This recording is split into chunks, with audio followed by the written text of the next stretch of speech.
Alright, hello everyone. I'm gonna go over your written final exam for English 8, and I'm just gonna go over this with you guys through the video, and then I'm also, obviously, I will have emailed this PDF along with the link to this video so that you guys can review it on your own as well if you don't want to watch the video. So the video is just to kind of go through it with you in a little bit more detail. Hopefully I'll see you guys tomorrow, but if not, I wanted to give you this now so some of you guys can get started. Some of you might want to even work on it today. So I will put this note in the email that I send you guys as well, but I am going to cancel the test that we were going to take on Act 4 and 5 for the last couple acts of the Othello play. So I'm going to cancel that in order to provide us with ample amount of time to complete your written final. So the written final is pretty hefty. There are several parts to the written final, and that's because it's 20% of your final grade. So you want to make sure that you do all the parts so that you can get a high score and make sure that, hopefully you can get the majority of the 20%. So I'm going to go through this with you. It's lengthy, but the reason it's so lengthy is because it really breaks down every piece, and that's just in case you have to do the majority of it on your own. I want you to have as much details as possible. And a lot of this we were going to do in class together. It was going to be like assignments that we would work on, and I'd give you time, and I would be able to help you, and we'd talk about it. So if we're at school tomorrow, great, then we'll do the same thing in class together, and we'll work on it, and you'll have some class time. If not, then treat it like you're at school and, take time each day and continue working on the final exam. Everything right now is open in Turnitin.com. All 5 parts are open. You obviously have to do them in sequential order because otherwise it really doesn't make sense. And so you'll see what I'm talking about right now. So I'm just going to read through. So the directions. You're going to answer one essay question only. You must base your answer on at least 2 of the Part 3 works you have studied. You must use a minimum of 2 texts, but do not use more than 3 of the plays for your final essay. So we've read 4 plays. You can use 2 to 3.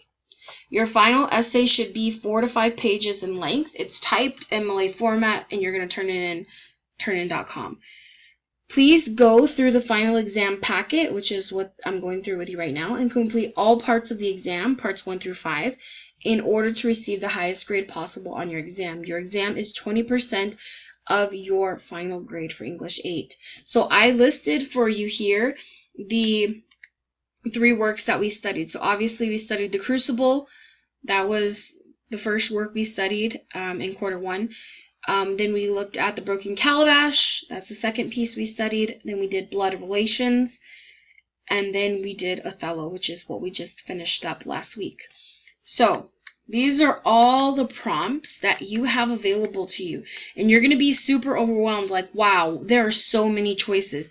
Yes, so go through them, pick the ones you like, kind of look through and, make a little note next to ones you're interested in, possibly doing, and then pick your final prompt. So you have to write about plays. Like, you don't have any other option. You're going to write about the plays that we studied. So for those of you who are IB testing, it's the same thing when you do your paper 2 exam. You have to write about plays. So the first 8 prompts are all specifically designed for plays. They all talk about plays. So for example, number 1, with reference to at least 2 plays that you have studied, discuss the significance of dialogue in the playwright's presentation and construction of character.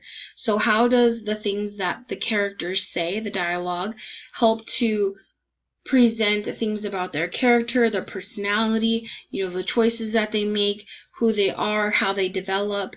So you can think about any of the plays and think about how dialogue played an integral part in terms of how they were developed as characters. Number 2, the key to the dramatic life of any play is the fact that the action takes place in particular limited spaces. How important is the sense of spatial confinement to the drama of at least 2 plays you've studied? So this is thinking about the aspect of the stage. So spacing in terms of stage and what's available to the audience in terms of what they can see. So you could pick a couple plays to really talk about. For example, the blood relations play, the spatial piece was super important because it all took place in the house. And yes, like certain scenes were flashbacks to, for example, the court scene, or even the murder. They were in the kitchen, they were in the living room. So you have slight movement, but the majority of it takes place in the house. And so the stage, you know, there are some lighting techniques and some, you know, characters freezing and not talking and things like that.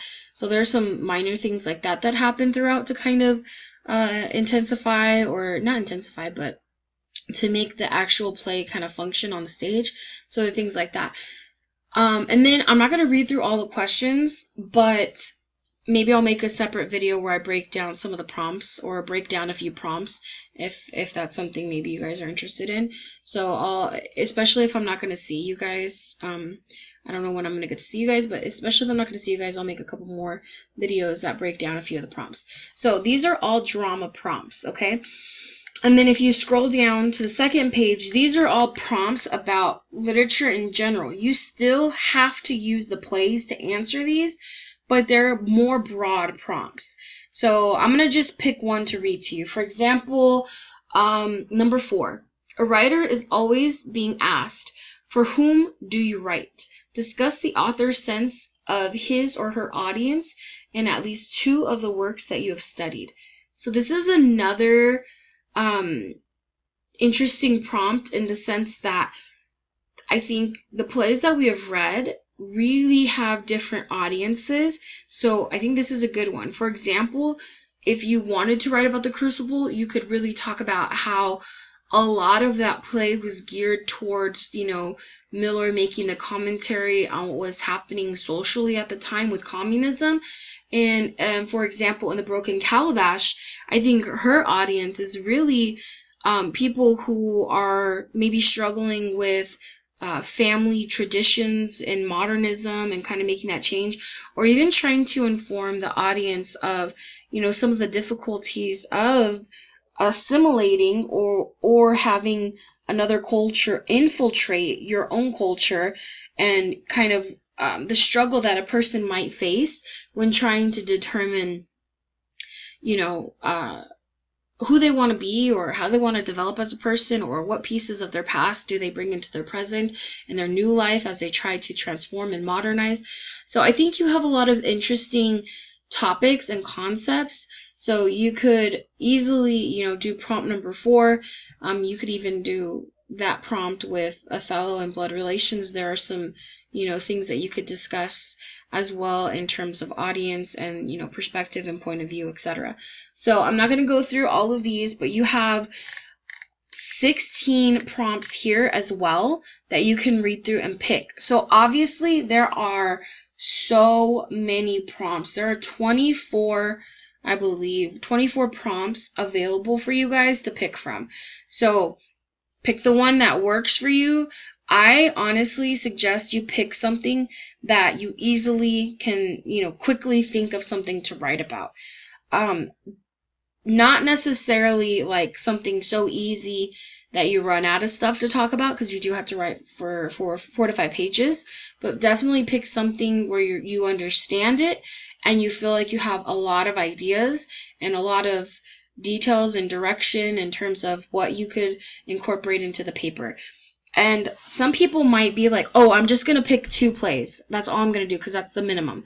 Well, that's fine as long as you can stretch out that your paper with those 2 plays. As long as you can stretch it out for the 4 to 5 pages and you're not being repetitious, or you're not kind of losing your point, or you're not summarizing too heavily, great.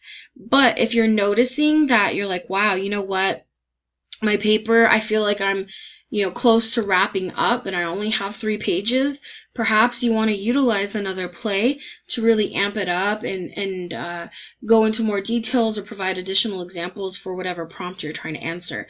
So don't just think about what's easy, think about what's going to give you the best end result, you know, the best essay itself. So I'm going to scroll down And this is going to get into the actual assignments that you need to complete.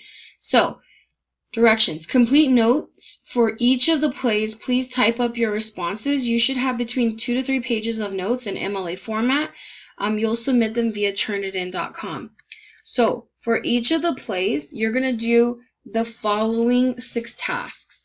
Number 1, you're going to list all the major characters. Number 2, a quick little summary. So, what's the play about? Okay, number 3, focus on the themes of the piece. So, what are the main themes? List them out. Number 4, what do you think the author's intention or purpose was for writing the piece? And then number 5, connections to other works or similar characters or themes. And you need 10 connections. Actually, number 5 and number 6 are together. So what are some connections? And you need 10 total. And then you're going to do that for all 4 plays. You'll probably have between half a page to a third of a page for each of the texts. And you have 4 texts. Okay. And then part 2. So after you're done with part 1, it's open on Turnitin.com. Type it up, turn it in. And I'll go over the due dates at the bottom. The due dates for all of these parts are at the bottom of the assignment sheet. So part 2 is prompt selection notes. So you're going to complete notes breaking down the prompt you've selected and the 2 to 3 plays you're going to use to write your essay. These responses should not be longer than 1 page, okay? This is simple, guys. 1 page, double space, you're going to turn it in, Turnitin.com. And this gives me an idea of which prompt you're going to answer, which plays you're going to use, and if it kind of makes sense, the direction you're going. So you're going to write out the prompt you picked. You have 24 prompts, so you need to type it out for me so I know which prompt you're doing. You're going to put the prompt into your own words. So what are you being asked to analyze or discuss in your essay? So you're going to kind of show me that you really get what you need to focus on. And then which 2 to 3 plays are you going to write about? So just list them for me. Like, I'm going to answer prompt, we just went over number 4. So you write out prompt 4, and then you'll say, I'm going to use Blood Relations, Crucible, and Broken Calabash. Those are the 3 I'm going to focus on, or I'm going to just do 2, or whatever it is. And then number 4, so why did you select these plays? What makes them a strong choice?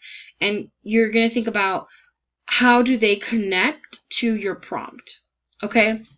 So you have to be able to articulate, I'm going to talk about the Crucible because Miller specifically wrote this in order to connect with the people at the time and to comment on the social issues and the politics of the time. So you need to really articulate that for me so that I can see that you understand what you're going to move forward with for your essay. And then part 3 is your outline and your draft. So part 3, you're going to write an outline and you're going to draft your introduction and your first 2 body paragraphs. You're going to have about 2.5 pages to 3 pages that you're going to turn in. I don't want a full draft of your essay. I want your intro and I want to see a couple body paragraphs that you're working on, okay? I just want to make sure that you're on the right track. And kind of see where your mind is at and where you're headed. So your outline, you're going to have your thesis, the devices that you're going to talk about, because of course you have to talk about literary devices. So is the author utilizing, for example, characters in a certain way, or the plot, or you can talk about the conflict, or the setting, or whatever it might be. But you have a list of poetic, fiction, and drama devices in your notebook. I think it's on page 3. So you can reference those, or you can even Google devices, literary devices in drama as well. But you're going to list the devices you're going to talk about. I would put down probably maybe 3 to 4 quotes that you're interested in so far in terms of using. And then you're going to detail your body paragraphs. So your body paragraphs, you should have 3 to 5 for your essay. So I might just write out, like, my first paragraph is going to focus on, for example, the social climate of Arthur Miller's time. And my second paragraph is going to emphasize the connections between the social climate and the Salem witch trials and how the author really utilized this as a way to create an allegory between the two. So whatever that looks like for me. And the allegory obviously would be one of my devices. So I'm going to just list out the 3 to 5 paragraphs I'm doing and kind of detail what each of those is going to focus on, topic plus device or devices or whatever. And then your draft, so you're going to do your intro, and then you're going to do 2 body paragraphs. Your introduction should introduce the play and the authors you're going to reference in your essay. You should have details regarding the prompt. So, you know, rephrase the prompt in some way or kind of reiterate the ideas of the prompt. And then you're going to introduce characters or devices that are integral to your argument. So whatever devices, or for example, like if I'm going to talk about, you know, the prompt that we talked about earlier, the dialogue prompt. So maybe I want to talk about how, you know, Lizzie Borden's dialogue showcases that she's very jealous or childish, or, and it kind of develops her as an emotional character or whatnot. So I might introduce her character, and I might talk about how, you know, dialogue is an integral part of her character development or something like that. So I'll have that, and then you'll have your thesis statement as well at the end. Your thesis statement should really encompass the overall argument of your paper. And you're going to do 2 body paragraphs, and you need to be sure to have strong topic sentences. You need to have some strong transitional words and phrases. You know, this is key to making your essay functional. And then you're going to include 1 to 2 quotes that back up and support your overall idea in each of the body paragraphs, okay? Your papers really should not have more than 1 to 2 quotes in each body paragraph. 1 is ideal, to be quite honest with you. And then you're going to make sure that you're writing references back to your original thesis statement, and then also just keep in mind that you want to really be utilizing your academic vocabulary that you've developed this year. Okay, so you're done. You did a great job. You turned in your draft. All of that's good and over with. Part 4 is the peer review. So you're going to select a person to peer review your outline and your draft, you know, your few little paragraphs, and they're going to give you feedback on any of the following items. So these are just some suggestions for you guys. Obviously, if there's other things you guys come up with, great. But some things you could provide feedback on are the structure of the essay. You could talk about punctuation, grammar, and spelling. You could talk about the functionality of their thesis statement or the wording. Is it working? Is it not? You could suggest better quotes and text evidence, framing quotes and text evidence in your writing, sentence fluency, paragraph structure, so the placement of the quotes. You could talk about improving their introduction, improving their topic sentences for body paragraphs. You could even focus on the utilization of transitional words and phrases. And then, or you could talk about the choice of prompt and the chosen text to answer the prompt. So, for example, if you feel like the plays that they picked to answer the prompt, you know, if you feel like there's a better choice, you might give them some feedback on that. So, in order to get points for your peer review, this is what you're going to need to do. So you can pick anyone from any of my classes, first, second, or 7th hour. You guys can peer review any of your guys' classmates' essay. So to complete the peer review for you, so in order to get credit, you need to submit a short 1-paragraph explanation on Turnitin.com answering the following questions. Very simple. Who did you peer review? What was the prompt they picked?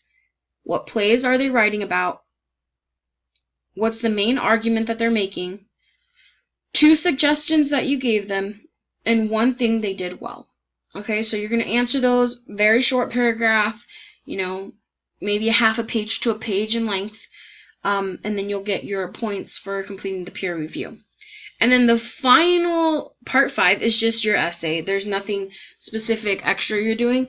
I'm just telling you to be sure you revise your final essay and edit it as needed. I also would suggest that you ask a friend to go through and check your grammar and punctuation and look for any typos. You can submit your final essay on Turnitin.com. Again, everything is already open in Turnitin.com, all 5 parts. So there should not be any issues with me forgetting to open it, because I know that happens sometimes. Your final essay should be 4 to 5 pages in length, and it should be MLA format. So I've already mentioned this to you earlier, but I kind of just wanted to reiterate it here at the end. So these are the due dates for all of this. And these due dates are going to stay the same whether I see you in class tomorrow or whether I don't. Okay, so regardless, we're moving forward as though we are in class. So part 1 is due Thursday. If we're in class tomorrow, great. You'll have class time to work on this and get it done and turn it in. Part 1, due Thursday. Part 2 is due Sunday, May 6th. So Part 3 is going to be due Wednesday, May 9th. And then Part 4 is due May 11th. That's a Friday. So your draft is due on the 9th. Obviously, you could finish your draft way earlier. You could do all of this, by the weekend, to be completely honest with you. Especially if we're not in school, you'll have a lot of time. So Part 4, you need to get with somebody, peer review. If we're in class, great. I'll give you time in class to find someone to peer review. That's fine. And then your final essay is due May 15th, which is Tuesday, May 15th. So you'll turn it in, turnitin.com. All of these are due by midnight. All of them are due by midnight. So you'll turn all of these in on those dates. And then obviously the last day of school for seniors is supposed to be May 18th. So I'm sticking with that, kind of moving forward, thinking that way. And then obviously your final grades for the class won't need to be posted until the following week. I think we have to have them posted by the 25th. So I just wanted to keep you guys updated with everything and go over the final exam. I told you that if we were going to be extending our, absences beyond Monday, that I would send you the final exam so you guys could get started, and that I would open everything up online so that it does not disrupt anything that we're doing in our class. Okay, and then if I see you guys this week or next week or whatever, that's fine. We'll just work on this assignment regardless, because that's what I was planning on us doing. So I'll work on this, and then we'll be good to go. Okay, so I will see you guys soon, and if you have questions or concerns or you need additional clarification or help, you can definitely email me, and I will respond to your guys' emails. I'm checking emails today. I'm also working on inputting grades right now. I have a bunch of stuff graded. I just need to add it into Synergy, so I'm going to be doing that today for the rest of the day as well. So I'll see you guys soon. Be good, and let me know if you have questions.